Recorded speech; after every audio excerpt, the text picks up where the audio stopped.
So in this session I want to talk to you about how to play bar chords on a guitar. And what bar chords will do is enable you to be able to play rhythm guitar, especially in any key that anyone wants to play in, basically, without having to stop and take the time to put your capo on and then retune. That's one thing I'll mention too. Anytime you put a capo on a guitar, you should retune it immediately, because what you're actually doing when you put the capo on is shortening the scale of the neck of the guitar, so that changes the intonation of the strings.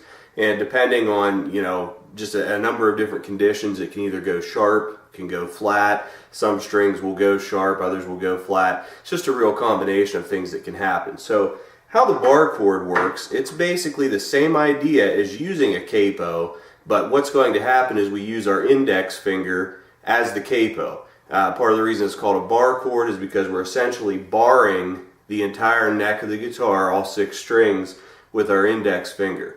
So for example, most of us are used to playing in what we call first position or open position.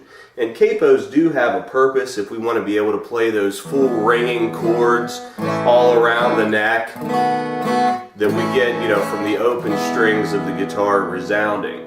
But if you're in a hurry and you need to change keys, bar chords are the way to get there. So the easiest way to explain it is to take a standard first position E chord, which most every guitar player knows, which would look like this, sounds like that. If we take that and adjust the fingering slightly to eliminate our index finger, it looks like this. So I'm just switching out my middle finger from my ring finger, putting my pinky where my ring finger had been, and now putting my middle finger where my index finger typically would go on the 1st fret, 3rd string. So here again, same E chord, same position, but now I can slide that up. So if I slide up 1 fret and then place my index finger across the 1st fret, pretending this is acting like a capo, now I have an F major chord. So I went from here, standard E, now I have an F. If I move it up, I have an F sharp, a G, an A flat, an A B flat, or an A sharp, whatever you want to call it. And then I can get clear up to B, and it continues clear on up the neck. So that's the first step, is using that E shape. Now in open position, we also have an A shape. Typically we would play it down here. I play it with 3 fingers. Some guys play it by barring their index finger just on the 2nd, 3rd, and 4th strings. And that, in and of itself, that shape can move up and down.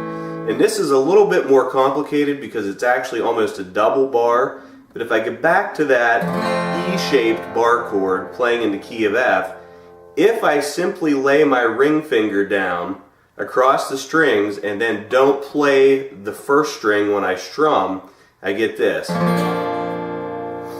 It's also a good idea not to strum the top string either, because then you end up with some droning that you don't need.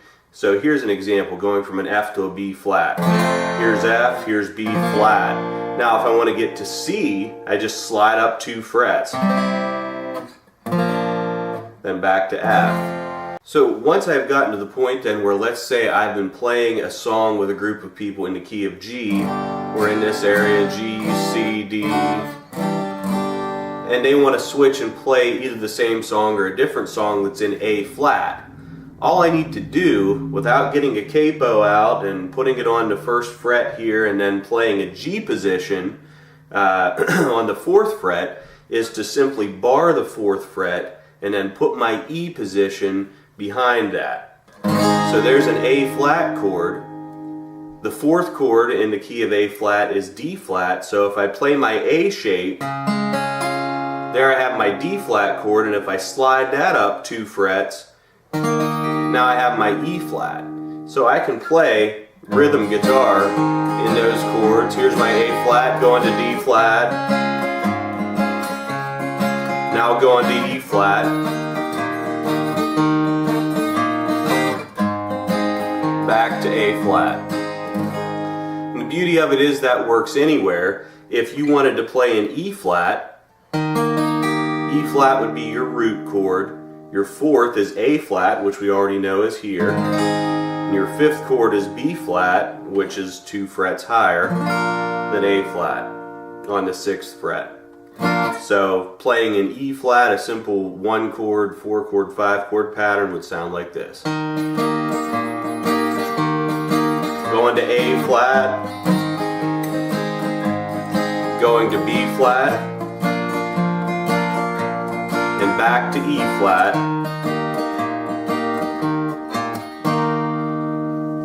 So just a little trick that you can use. It is complicated to get used to. The first thing I suggest is practicing barring just with your index finger and getting all of the strings on the neck to be able to sound. Once you've accomplished that idea, then putting the chord shape with it becomes easy, and it works the whole way up the guitar. Same with this. So 2 chord shapes that will enable you to play in virtually any key that you need to play in without taking the time to switch off and put a capo on the guitar and retune. So try it out, let me know how it works. If you need anything broken down, let me know in the comments. Otherwise, please remember to like, share, and subscribe if this was helpful.